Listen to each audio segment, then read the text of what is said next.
Abantu benshi batekereza ko application ya YouTube ndetse na ChatGPT bihagije kugira ngo akazi kabo karusheho kugenda neza. Ibi babikora batazi neza ko hari izindi AI tools zabafasha akazi kabo kakarushaho kugenda neza.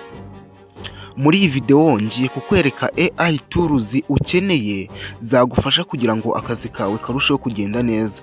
Ni AI tools esheshatu kuva ku yagufasha gukora video ideas, gutunganya script, gutunganya audio, gukora video animation, gukora thumbnail ndetse no kugenzura imikorere ya YouTube channel yawe.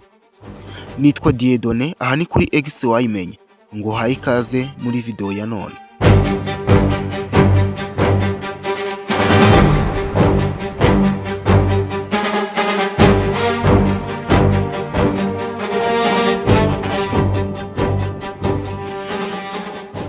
Application ya mbere duhereyeho ni application yitwa Gemini AI. Iyi ni AI yakozwe na Google. Icyiza cy'iyi AI nuko yo ifite amakuru ahagije bitewe nuko ari iya Google ibibasha gukusanya amakuru ahagije, bityo ikaba yagufasha kumenya ibitekerezo bihwanye n'ibyo wifuza. Kuyikoresha rero ujya kuri application ya Google, warangiza ugasacinga Gemini AI, ukaba wakoresha website yabo cyangwa se nanone ukaba wakoresha application nubwo ikora muri application zitari nyinshi cyane. Gusa Gemini AI ni AI nziza cyane. Tool ya kabiri ni ChatGPT. Iyi yoyo ni n'umwihariko kuko iramenyerewe cyane, rero ikaba ifite ubushobozi bwo gutunganya ibitekerezo neza cyane kandi igasobanura ibintu mu buryo busobanutse. ChatGPT uyihereza ya idea wakuye kuri Gemini AI, hanyuma yo ikagukorera script nziza cyane y'uburyo video yawe igomba kuza imeze, uko ibintu bigomba kuba bikurikirana. Tool ya gatatu ukeneye ni website yitwa Adobe Podcast. Iyi ni website idasanzwe kandi nziza cyane, igufasha gukora voice over imeze neza cyane. Wowe icyo ukora ufata ya audio wa recordinze, warangiza ukayihereza. Yo icyo ikora iyongerera quality. Gusa icyiza nanone nuko iyi website yitwa Adobe Podcast ishobora gukuramo background sound. Niba wafashe audio yawe uri mu rusaku, ishobora gukuraho urusaku rw'inyuma.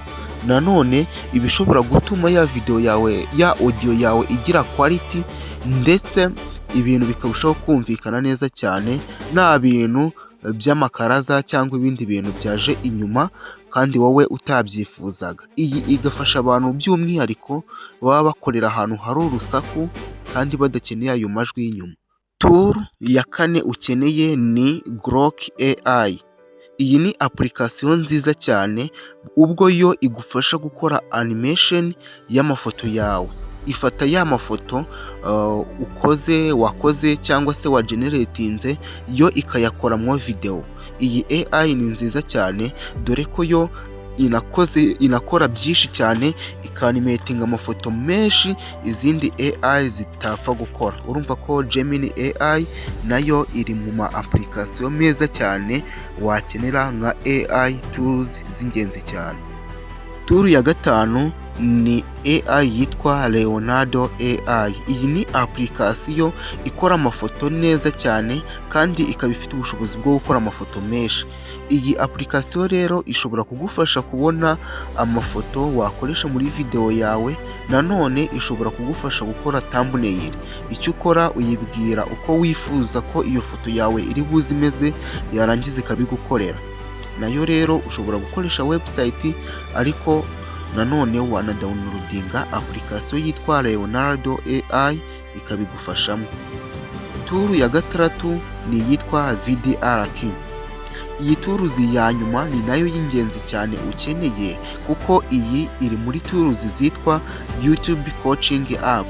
YouTube turabizi ko kugira ngo ikore uba ukeneye kumenya imikorere yayo n'ibindi byinshi. Rero VDRK yo igufasha kugenzura imikurire ya YouTube channel yawe ndetse n'uburyo channel yawe imeze. Wowe icyo ukora ufungura account kuri VDRK, warangiza ugahuza channel yawe n'ino application yitwa VDRK. Iyi application rero yitwa VDRK igufasha kumenya imikurire ya channel yawe, ukamenya uko aba competitors bawe bameze, nanone ikwereka amanota video yawe ifite, nanone ikaba ishobora kugufasha kubona hashtag ndetse na tag zijyanye na video yawe. Umva ukuri guhari, abantu benshi biragoye ko bakwigisha ibintu ukeneye bakabikwigisha byose kandi badaciye ku ruhande.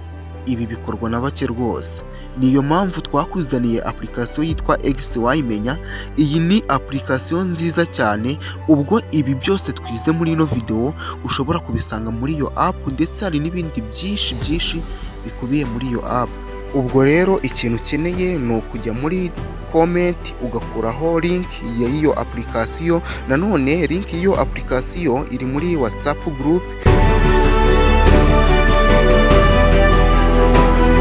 Muri ino video rero twabonye ibintu ukeneye kugira ngo imikurire yawe ya YouTube ikomeze kugenda neza. Zari AI tools esheshatu, kuva kuri iyagufasha kubona ideas za video ariyo Gemini AI, kugeza ku ya nyuma twabonye ariyo VDRK yagufasha kugenzura imikurire ya YouTube channel yawe.